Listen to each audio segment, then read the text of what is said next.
अगर अच्छा नहीं होता मैं ट्रेन से वापस क्यों आता। अच्छा है। और जिस हिसाब से लोग इस ट्रेन में टिकट हासिल करने की कोशिश कर रहे हैं, जो अब वेटिंग लिस्ट का सिलसिला शुरू हो गया है, हमारी तो अब ये चाहत है कि एक तो ट्रेन की लंबाई बढ़ा दी जाए और दूसरा इस ट्रेन की फ्रीक्वेंसी, क्योंकि ये इतने कम दिनों में इतना मतलब कामयाब सर्विस अब रहा है, तो हम तो चाहेंगे कि और ज़्यादा लोग इसका फ़ायदा लें।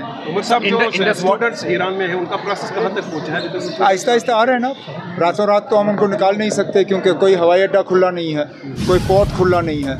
उनको हम बाय रोड जो है पहले उन शहरों में ला रहे हैं जहाँ बमबारी नहीं है, और फिर वहाँ से आर्मीनिया के ज़रिए जो है उनको वापस लाने का काम किया जा रहा है। आज उम्मीद है कि 300 या 400 के आसपास स्टूडेंट्स और आ रहे हैं, जिनमें से ज़्यादातर हिस्सा जो है जम्मू कश्मीर के स्टूडेंट्स का है।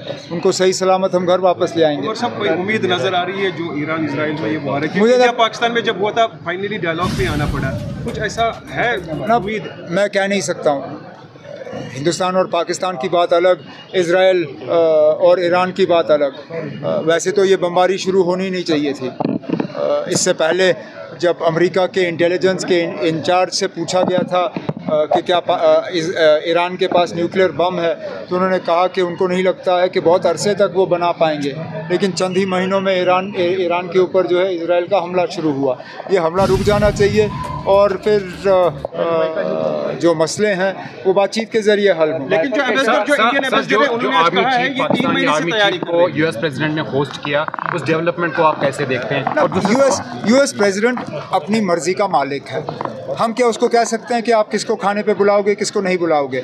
वो दूसरी बात है कि हमें लग रहा था कि अमेरिका के सदर हमारे बहुत ख़ास दोस्त हैं और हमारी दोस्ती का जो है वो ख्याल रखेंगे। लेकिन जाहिर सी बात है कि अमेरिका वो करती है जो अमेरिका के फ़ायदे के लिए है, उनको और किसी मुल्क का फ़ायदा की परवाह नहीं।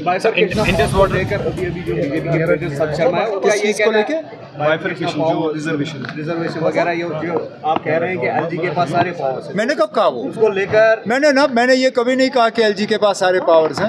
आप जम्मू कश्मीर रीऑर्गेनाइजेशन एक्ट देखिए, एलजी ने खुद कहा कि उनकी ज़िम्मेदारी जो है सिर्फ security and law and order तक है। इसलिए मैं कहता हूँ ना, अब जो बिज़नेस रूल्स कैबिनेट ने मंजूर किए हैं उनको जो है एलजी साहब दस्तखत करके वापस दें, ताकि यहाँ कोई कन्फ्यूजन ना रहे। हम खुद कहते हैं कि एलजी साहब की सिर्फ एक ज़िम्मेदारी है, वो जम्मू कश्मीर के लोगों को सुरक्षित करें, यहाँ की सिक्योरिटी का इंतज़ाम जो है वो ठीक करें, बाकी ज़िम्मेदारी हमारी है।